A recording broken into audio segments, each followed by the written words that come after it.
from the outgoing administration in key national security areas. It's nothing short, in my view, of irresponsibility. Finally, well, let me move to something you are on the same page as the president on, and that is a meeting you had last week with the president, along with other lawmakers, for last-minute election challenges. Tell us what your strategy is going into, I believe, January 6th. Well, the evidence is overwhelming and compelling that there has been serious voter fraud and election theft in this election in a number of different ways, and I can detail them if you wish, but it probably takes more time than you're allotting me. Notwithstanding that, there are dozens in the House of Representatives who have reached that conclusion, as I have. We're going to sponsor and co-sponsor objections to the Electoral College vote returns of Michigan, Wisconsin, Pennsylvania, Georgia, Arizona, Nevada, and maybe more. Welcome to the War Room. It is Monday, the 20th of December, the year of our Lord 2020. This is our evening show live from the nation's capital. Fully packed show today. We've got Jack Maxey, my wingman here.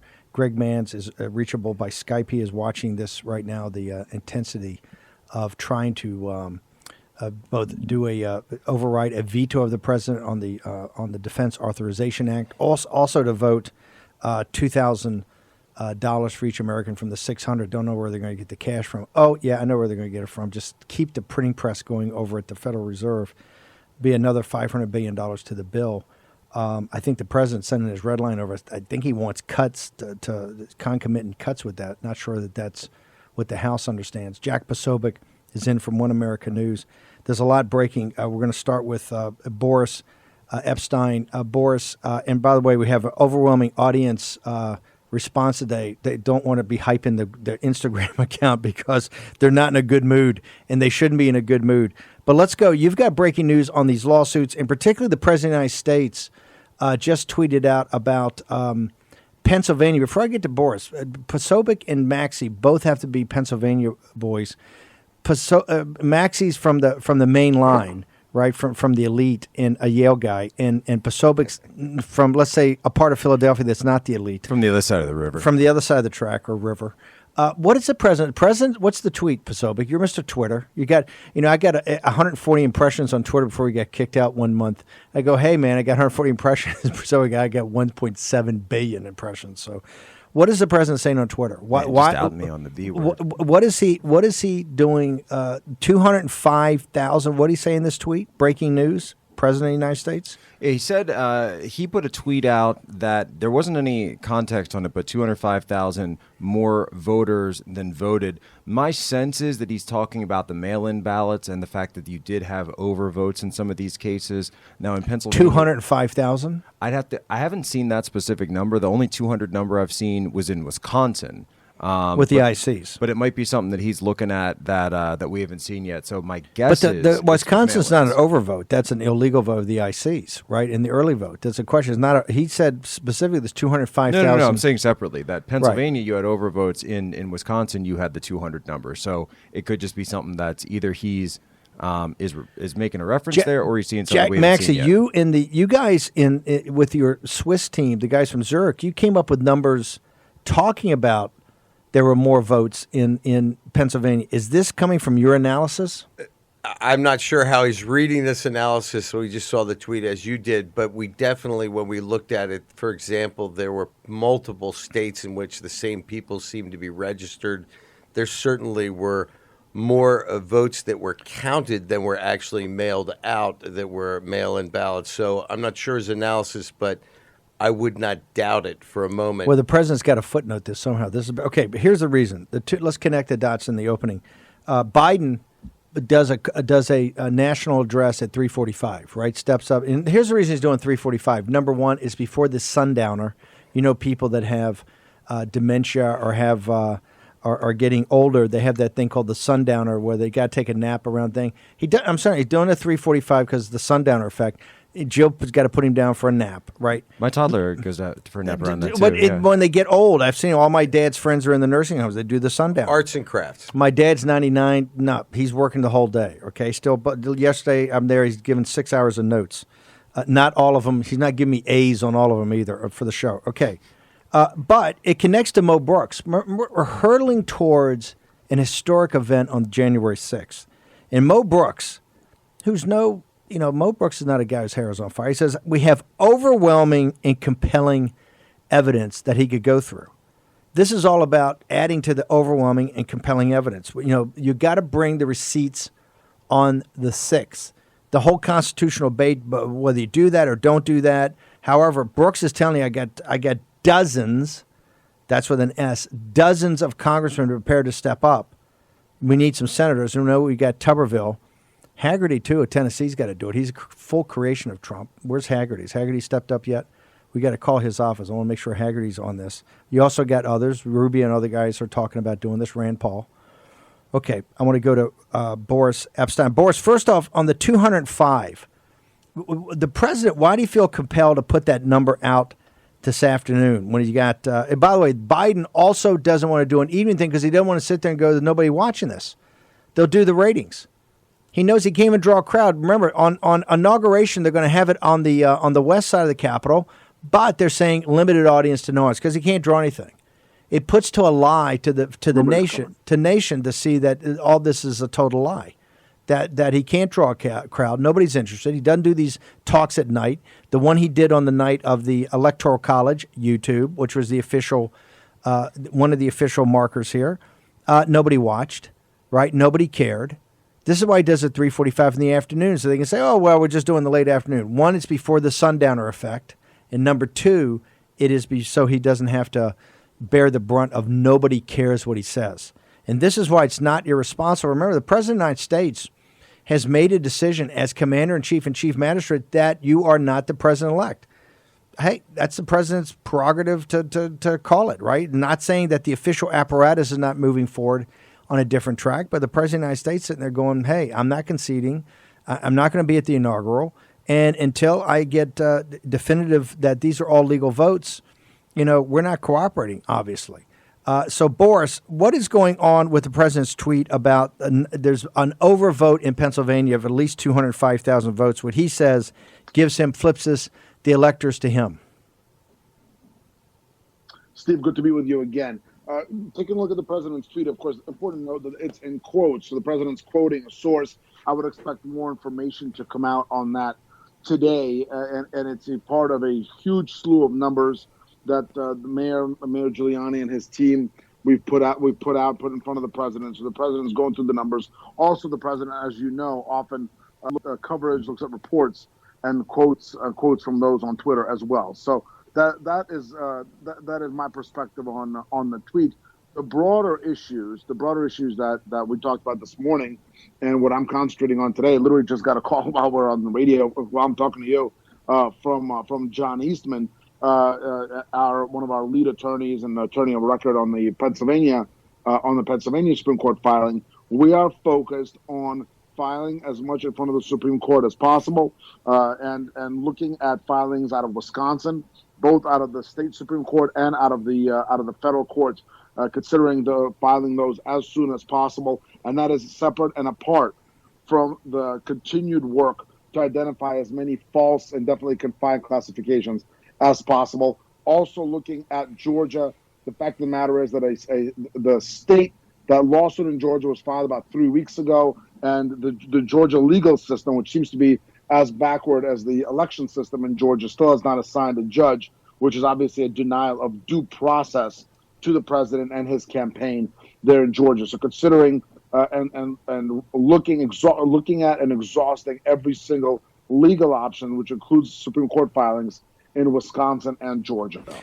Isn't the courts telling you guys, as well as these are crafted, as tight as they're crafted, as compelling constitutional arguments are making, whether it's in Pennsylvania about the state legislature there or about other constitutionality like the consent down in Georgia, aren't the courts now, and wouldn't Eastman agree, particularly with this shocking, the report hasn't even gotten back to you on expedited handling of this, don't you believe now that the courts are sending you a signal, hey, you got to deal with this, go with God, but you guys got to deal with this at the state legislatures. We're not the right venue, and we're not going to take this on? Well, here's my perspective on that. It's while the courts have seemingly, and we saw what happened in the Texas suit where the Supreme Court, I believe, wrongfully declined standing. While the courts have not so far agreed to on procedural grounds to get as involved as they should, it is incumbent upon us to exhaust those options while we push the legislatures to do the right thing and ensure that the right electors are counted on January 6th in front of Congress. What's important to understand, and we discussed it this morning on air, and what I want your viewers and listeners to understand is that the reason you pursue multiple channels, and your viewers are the smartest of any program out there, and I'm not blowing smoke, right? They're plugged in. I'm seeing it on Parler. I'm seeing it on Twitter. I'm seeing it on Instagram, positive and negative, frankly. They understand that when one option is exhausted, you want to go to another option. So that is why we are not giving up on the court option, while we are continuing to press the legislative option in the states, and of course continuing to ensure and do everything we can to make clear that the right electors have to be counted or not counted on January 6th in Congress. Okay, last question. Mo Brooks was on here, I think, last week. Mo Brooks can come on this show, Boris, and, along with you and only Mayor Giuliani and a handful of others. Mo Brooks can go through every state. He can talk about the different verticals we talk about. He can talk about the different categorizations in the verticals. He knows, he's gone through the receipts. He can actually make the argument, make a very compelling argument. And now he's garnered, I think with Matt Gaetz and others, Jack Posobiec, as he says on Fox and Friends, dozens of people on board. The reason is he makes a very compelling argument. He knows what the receipts are. And people feel comfortable with that they feel comfortable standing up and saying, hey, we need to fully debate this for 2 hours on Georgia. We need to debate 2 hours on Wisconsin. What I haven't seen, I've seen Tommy Tuberville make some passing comment, and we blew it up and others blew it up, and he's now, according to President Trump, and I agree with that, the number 2 most popular politician in the country. Do you have a lead man in the Senate? We know we got McConnell having calls to the conference saying it's a tough vote. We don't want to do this. We got to move past this. Do you have a lead man today? Is it Tuberville or who is it? And who's the wrangler there that's making the case of Mo Brooks doing? So next week we have dozens in the House and we have a matching dozens in the Senate. Tuberville is a senator-elect right now. He'll be senator on January 3rd, and I would say that that Senator-elect Coach Tommy Tuberville is showing that leadership, and he is somebody who we can look at and count on continue to press the case in the Senate. Others who've been very smart and plugged in on this are Josh Hawley, Rand Paul, Ted Cruz, and I think their constituents are very much hoping that they continue that leadership and show it on January 6th. Boris, thank you very much. I appreciate it. By the way, we'll go ahead and let you promote the audiences loves when you promote the Instagram and do your social media.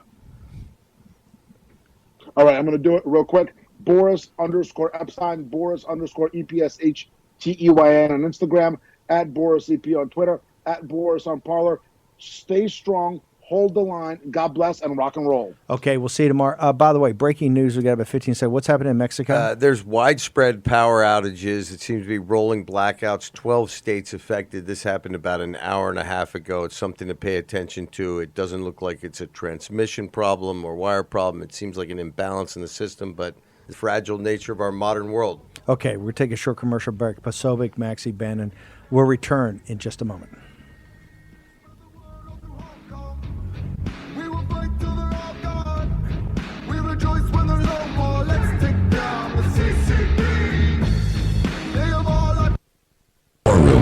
Pandemic with Stephen K. Bannon. The epidemic is a demon, and we cannot let this demon hide. War Room. Pandemic. Here's your host, Stephen K. Bannon. I oppose the NDAA not because I'm against our troops, but because I love them so much. America's fighting men and women are so precious that they should not have to die in some failed state, some faraway land that most Americans can't even point to on a map, so that defense contractors can extend our involvement in these wars, so that lobbyists can get rich, and so that members of Congress can get reelected.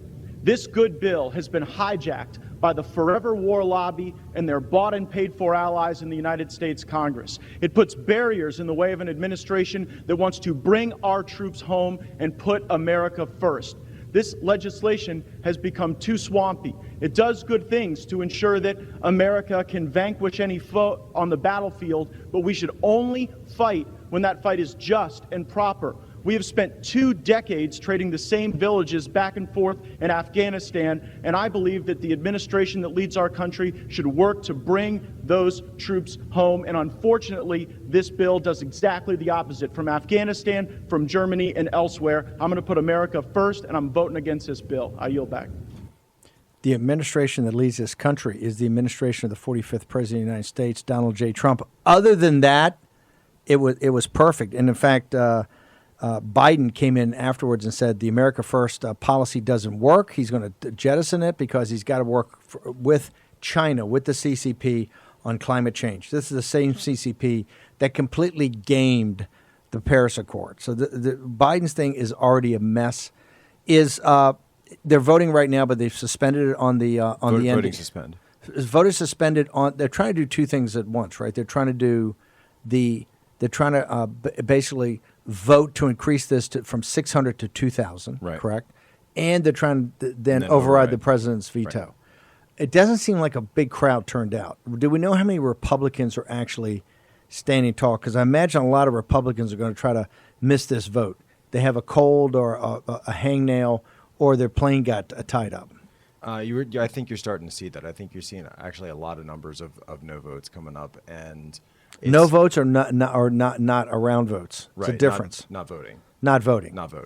That's a. And I'm looking at the numbers as they come in, and it's pretty low. Democrats 80 yes, 80 yes total, 33 nay total, and you're seeing some Republicans in the yay column 411. This is just most Ben. This is not the bill itself. Yeah. Right.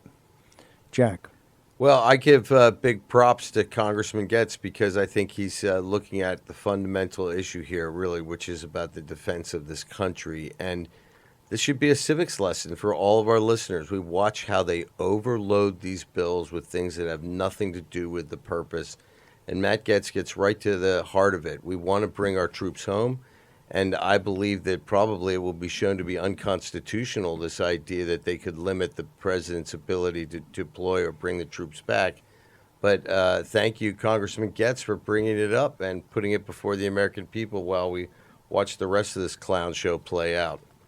I want to go back to the Mo Brooks and to the question I asked Boris Epshteyn. By the way, we're going to have John Fredericks, some breaking news coming out of Georgia of meetings that are going on down there or trying to be put together to get a special session or maybe even just to override this to be able to decertify the Biden slate, maybe even without a special session.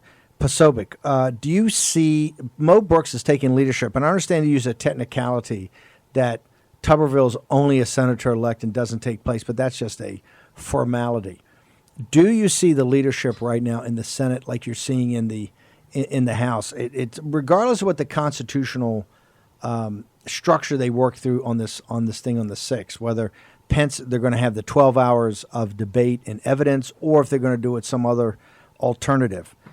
Do you see the Senate certainly has to stand up here? And we realize that technically you only need 1 and 1. However, not just for the optics, but I think for the momentum, you've got to show that a lot of people have bought into this, particularly bought into the evidence. Mo Brooks can give you a chapter and verse today, as can many other congressmen who have rolled their sleeves up and gotten into the details. Are there other senators that you're seeing that you could field the same sort of squad that you've got in the House in the Senate? Tuberville's not even a member yet. He's the guy that kind of stepped up front on this. You've got Hawley, you've got Rand Paul, you maybe have Cruz. I don't know where Rubio is. I don't know where Haggerty is. I don't know where these guys that they owe the president 1,000% of even being their political existence. How important and where is the leadership in the Senate? Well, it's really amazing because you got guys like Cruz and Rubio and Hawley who all have this sort of, want to be future looked at as presidential contenders behind their names. And yet when it comes time to fight, when it comes time to actually step up to the fight, it's like you can't be found.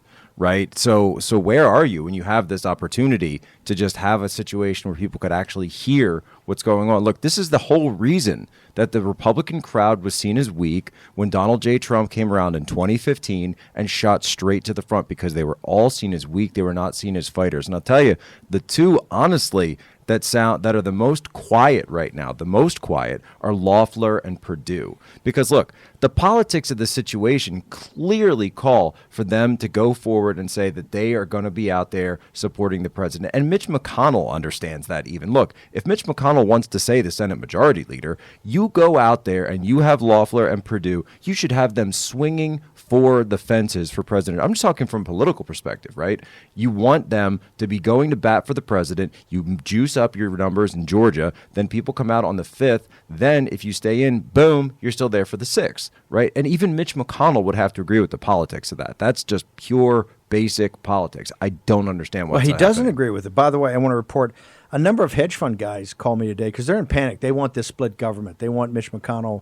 This is what they think gives some sort of balance going guys, forward. If you want that, you fight for the president. And these are not political people. These are purely guys that just look at the math. And they're hearing from senior operatives, senior political operatives that have sterling reputations in Georgia, that, quote unquote, either this is over or that there's that Loeffler and Perdue are significantly behind, and that would be now 3 points plus. It would take some historic game day turnout to turn that around, given how Stacey Abrams has gamed the system like she did on the 3rd. She's gamed it again, and nobody stood up to her. For the life of me, I can't understand why anybody's fought that, or why Republicans haven't gone in and at least tried to get some mail-in ballot or absentee ballot chase operation going on their own. That said, President's going down there for a rally on Monday, and Warnock, this guy just keeps Why is he going for a rally when they haven't fully come out and committed that they have not stepped up? Is Perdue and Loeffler committed to stand with Tuberville on the 6th? That's a basic question. If they're not, I don't know why we're going. He should put the question to him on stage. I don't know why we're going. I don't know why he's going down there. And that's also path to victory. There's another poll out right before he came on that shows, I think, Perdue down by 2, and I think Loeffler down by 3, right, against Warnock. I forget where I read it from, but somebody sent it to me. Another poll that comes out that reinforces that. I don't know what turnout model that their campaigns are looking at to give them some level of comfort, but you're certainly not seeing it in the math. And now you got political operatives down there that are telling the money guys that, hey, don't bank on this split government. This is why Perdue and Loeffler, for their own political survival. I don't know why Mitch McConnell's having conference calls with the conference to say this is a hard vote, this is a tough vote, we got to get past this, we can't do this, right? And also obviously is not putting the bayonet in the back of to nudge Perdue and Loeffler along to embrace the president's cause for November 3rd. So let's get in John Fredericks now joins us. So John, we're talking about this situation. I want to leave the veto aside for a second. We're talking about the situation with Mo Brooks today says on Fox and Friends, I got dozens of guys, and you know Mo, you've had him on the show. He can go through chapter and verse of the details, and that's why he's bought in. That's why other people, the Jim Jordans of the world, the Matt Gaetzes of the world, they've bought in because they've done the work to look at it and they know this about the Constitution, and they're comfortable doing that. In the Senate, it's essentially crickets. So where are Perdue, and particularly crickets with Perdue and Loeffler, where they stand as of your reporting at 5:25 on Monday the 28th? All hat, no cattle. That's where they stand. They'll send tweets out standing with Trump. They certainly hear the chants when they come on stage and get 90 seconds out of 90 minutes when they have nothing to say because they got to hand the microphone back to the president.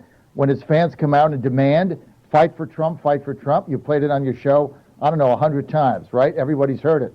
So all hat, no cattle. They're nowhere on it. All Kelly Loeffler has to do is say, when I'm reelected on January 6th, I'm going to Washington. I'm going to vote to decertify Georgia. She refuses to commit to that and gives absolutely ridiculous and silly answers like, oh, I haven't thought about that. I'm focused on January 5th. But yet she'll send a tweet out and say, fight for Trump. So the actions don't, the words don't match the actions.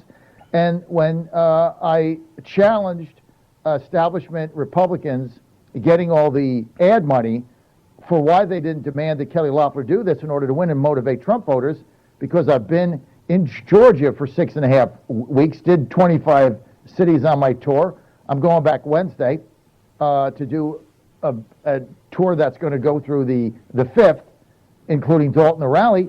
They say, well, the polling that we have shows that, suburban women, Gwinnett County, Cobb, they don't like Trump. They voted for Biden. And so you don't really want to get too close to him. So you got to kind of thread the needle. I don't know how thread the needle ever won. It didn't do anything for Romney. These two senators are losing right now, Steve. And Jack, if you look at the early voting in Georgia, the Democrats are getting their people out like never before. They're getting them out in DeKalb. They're getting them out in Fulton. They're getting them out. They're getting them out. We're not. So in order for us to win, we have to have even bigger than November 3rd. They have to have a massive game day turnout. If there's bad weather, Chuck Schumer's majority leader. That's what they're banking on. John, hang over 1 second. We're going to hold you just for a second. We've got a couple more questions to ask you. John Fredericks, live from Georgia. We're going to go to Arizona right after the break. Back with Posobiec, Maxie, Bannon in the War Room.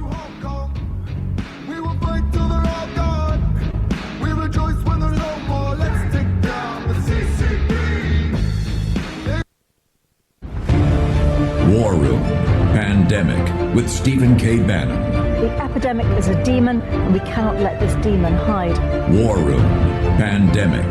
Here's your host, Stephen K. Bannon.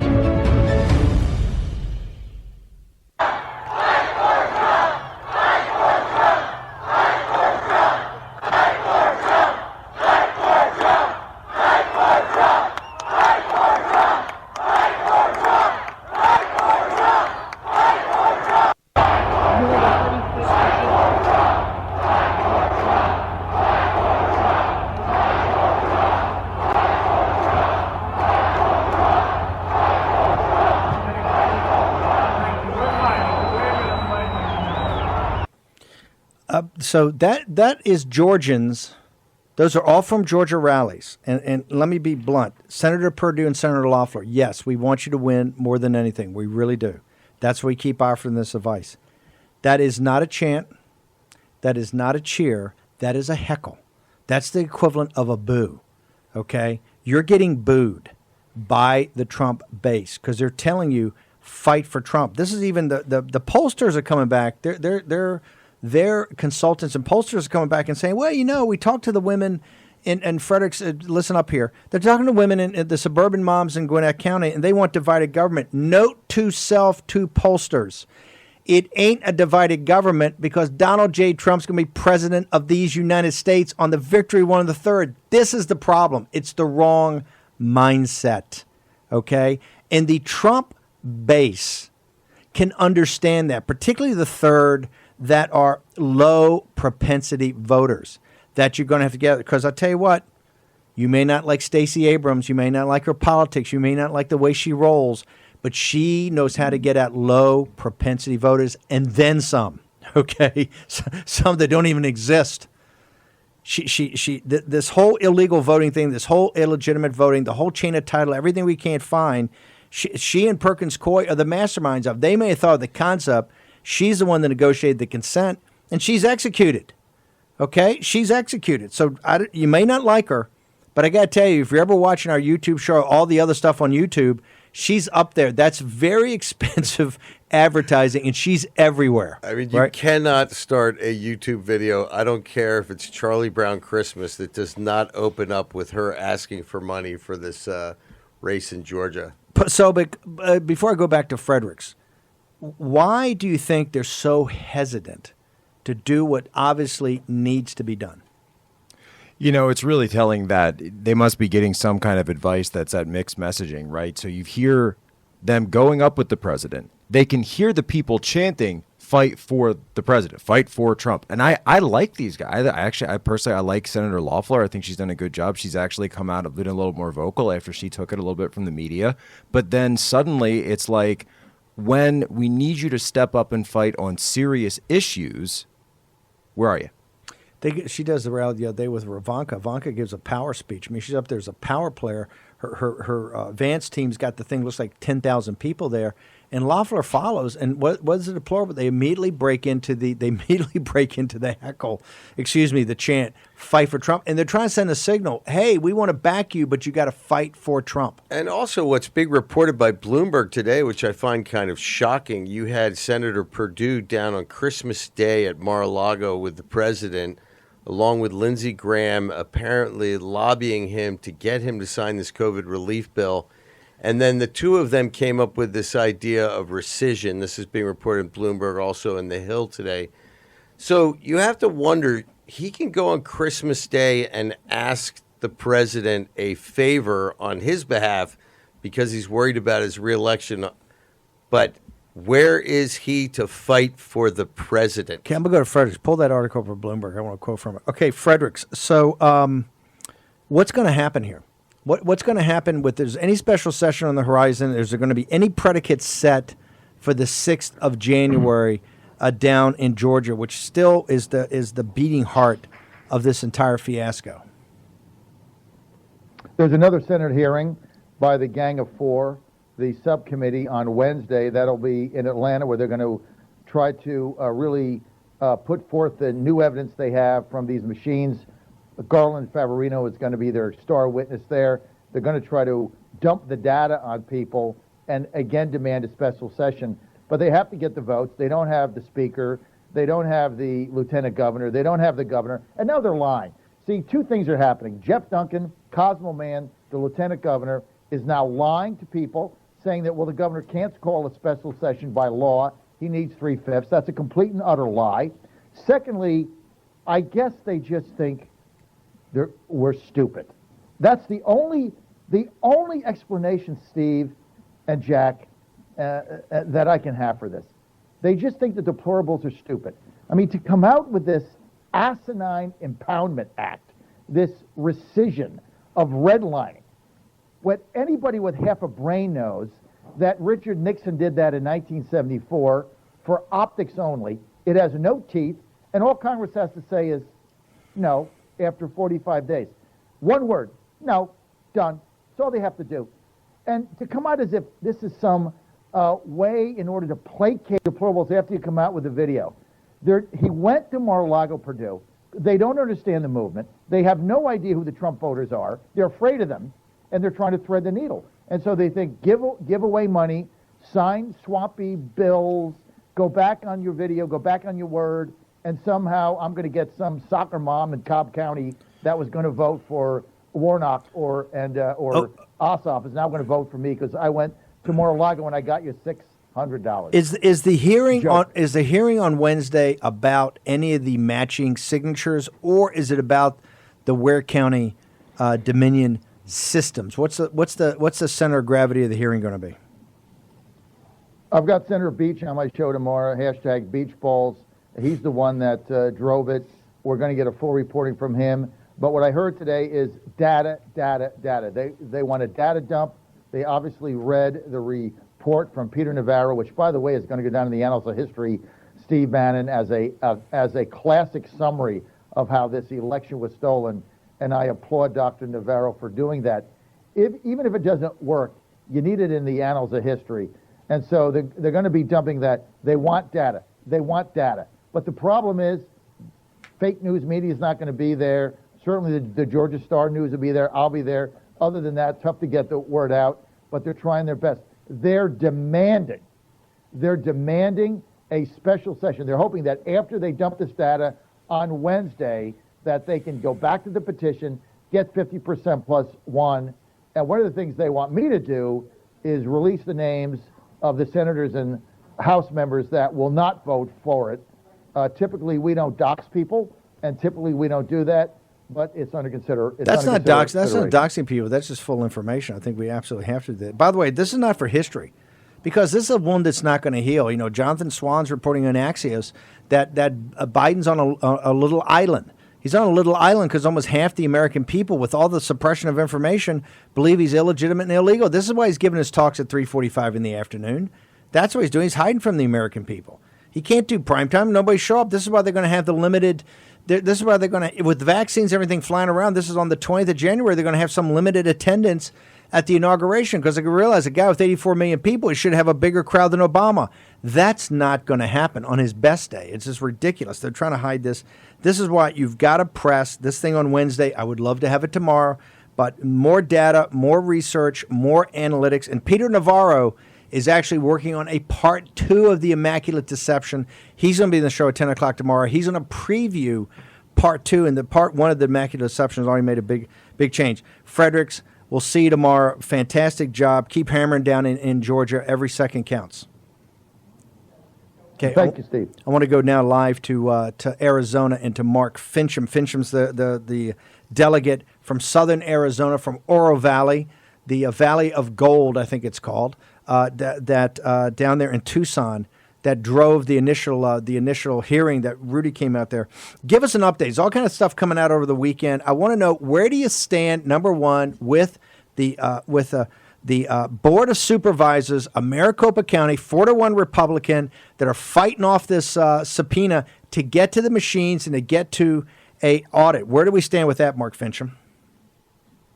This thing's got hair all over it, man. So you've got a Board of Supervisors who said, oh, we want to cooperate, we want transparency, we want to protect the evidence so that the legislature can have a good look at what there is to see. Then, after they say we're going to cooperate with you, they turn around and say, no, we're going to fight the subpoena with all the power we have. Now, keep in mind, they're a political subdivision, which means they're a functionary of the state. So now they're challenging us.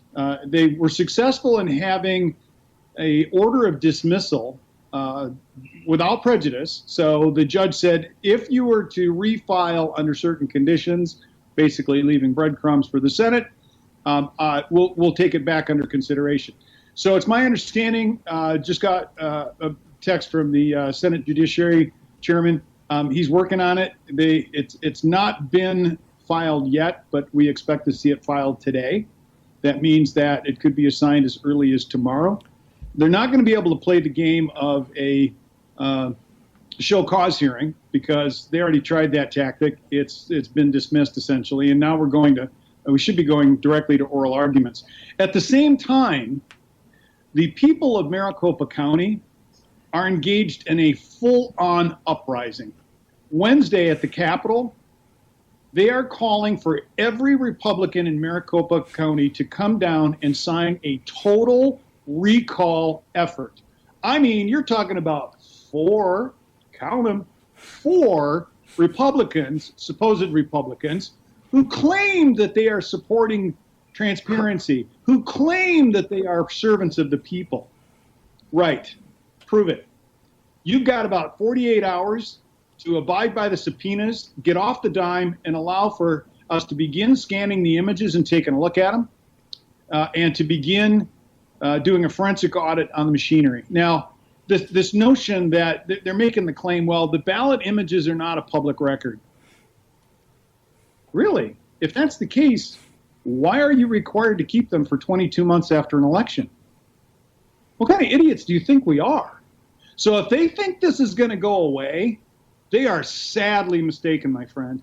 These people are on a mission now, and they are so angry that this is now catching fire across the entire state.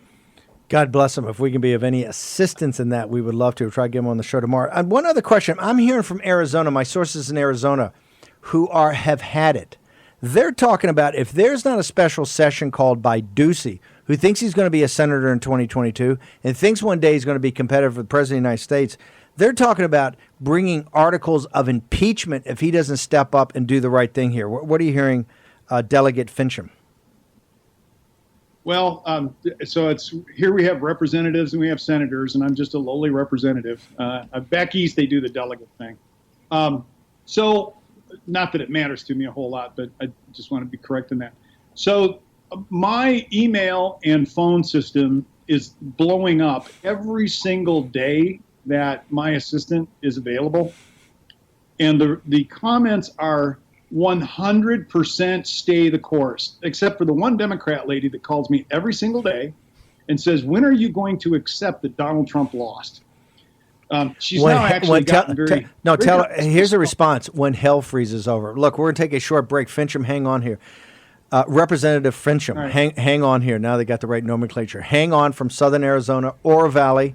We're going to take a short commercial break. Posobiec, Maxey, they've got some insights here when we get back. And, of course, Mark Finchem from Arizona. The fight's on. Anybody that's depressed, get up, throw the blankie off, throw the pacifier away, have a double espresso, and let's get focused. We're going to be back in a second.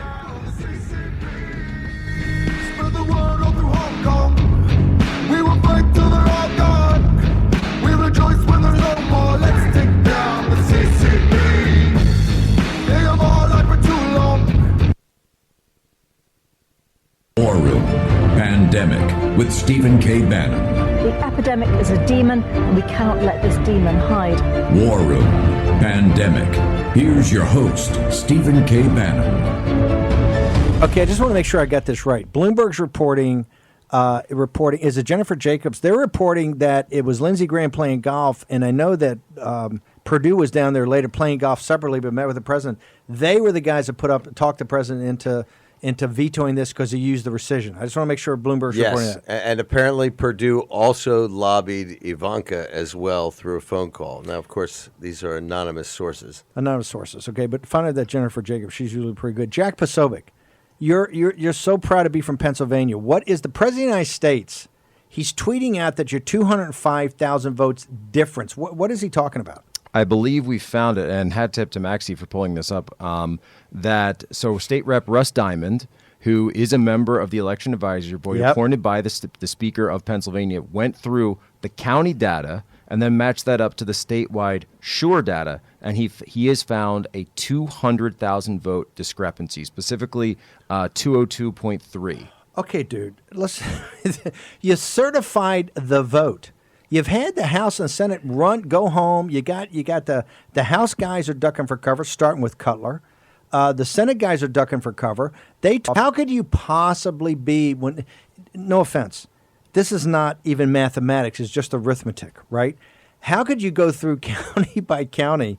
And then we had Pre-8 Sister saying, hey, the state won't give me my county data. She's the county chairman of Montgomery County. How can we be in a situation on the 28th of December where they're adding up the counties and you have a 205,000 vote differential of just what even the vote count is? Well, you got a system here that's completely set up, backed by the Democrats, Josh Shapiro, Governor Tom Wolf, and it's backstopped by the Democrat supermajority at the PA Senate that's rubber stamps every single thing they do. Okay, we're going to get on this. We'll do more reporting tomorrow. Well, but this is also super duper positive because remember the spine we put into Almond last week, and he said, in his own words, he said that we should not have certified the election.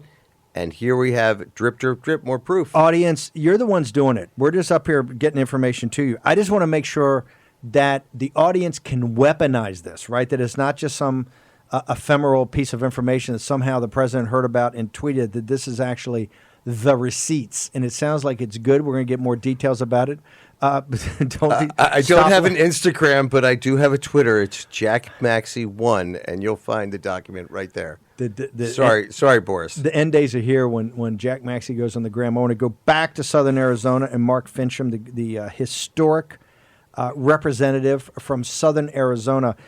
Kelly Ward, there was something, Mark, I don't know if you're that familiar with, but we want to make sure that everything's out there right now, even stuff that we can't 1,000% verify if it's going to go into a court document. Kelly Ward's talking about there's some flights going around. Is she actually putting that in her lawsuit, or is this just chasing rabbits? Is this real, whatever they're reporting out there in Arizona, Kelly Ward, that she's going to add to her lawsuit? I have no idea what Kelly Ward's going to do, so I got to be truthful about that. Yep. Now, as far as flights, air cans with ballots, trying to match up pieces of evidence. Imagine this is that 1,000-piece puzzle that was on your table maybe for Christmas, and I would say that we've maybe got a third of the picture put together. But we have affiants that are coming forward. I mean, Project Veritas and some of the people that make contributions there, that's huge. They are some of the best investigators out there. Major media could probably take a lesson from them on how to do a story. My point here is, and I want to go back, you asked about impeachment. So we are now getting demands, and the calls that are coming in are ramping up. I don't know where it's all coming from, but we are getting calls for recall of the governor, recall of the Secretary of State, recall of the AG. That was one that came up today.